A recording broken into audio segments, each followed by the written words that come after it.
Seorang ibu ingin meminjam uang kepada anaknya yang telah mapan. Dengan suara rendah disertai rasa malu, ibu berkata, "Nak, bolehkah ibu meminjam uang 100.000? Ibu ada perlu buat beli beras." Anaknya tidak langsung menjawab. Dengan raut muka datar ia berkata, "Iya bu, nanti aku tanya istriku dulu." Seakan berat untuk mengiyakan, karena belum tentu istrinya mengiyakan. Ketika sang anak masuk ke dalam kamar, ia melihat dus susu anaknya masih ada bandrol harga 50.000. Kemudian ia langsung merenung. Jika satu dus habis 1 hari, dikalikan dengan 30 hari, dikali dengan 2 tahun, maka sama dengan 36 juta. Dia berpikir, waktu balita dia hanya diberikan ASI oleh ibunya. Harganya tak terhingga. Super steril diberikan dengan penuh kasih sayang. Jika didapat oleh seorang anak selama 2 tahun, berapa yang harus dia bayar? Kemudian ia berbalik dan menatap wajah ibunya yang teduh walau telah dimakan usia. Wah ibu, dirimu telah memberikan semua kasih sayang, harta dan semuanya kepadaku tanpa pamrih. Dan semua itu kuterima dengan gratis.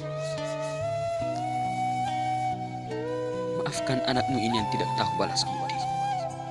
Segera ia memeluk ibunya dan mengucap kulit. Dan memberi uang 3 juta. Sambil menangis ia berkata, "Ibu,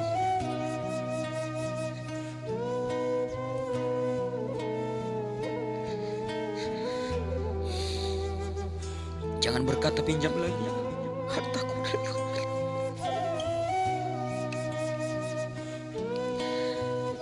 Hartaku adalah juga milikmu.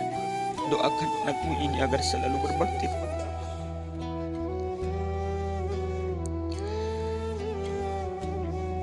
Sambil berkaca-kaca ada air bening di pelupuk mata ibu, ia berkata, "Nak, di setiap keadaan ibu selalu berdoa agar kita semua selalu dikumpulkan di dunia, di surga nanti dalam kebahagiaan."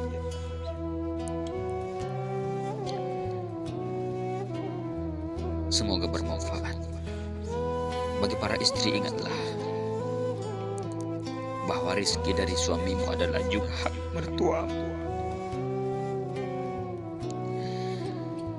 Dan juga perlakukanlah ibu mertua seperti ibu kandung sendiri. Maka teman-teman sekalian, jikalau untayan kalimat ini bermakna dan bermanfaat kepada kalian, silahkan Anda bagikan kepada teman-teman sekalian, agar mereka paham bagaimana pengorbanan seorang ibu kepada anaknya, dan bagaimana cara agar berbakti kita kepada kedua orang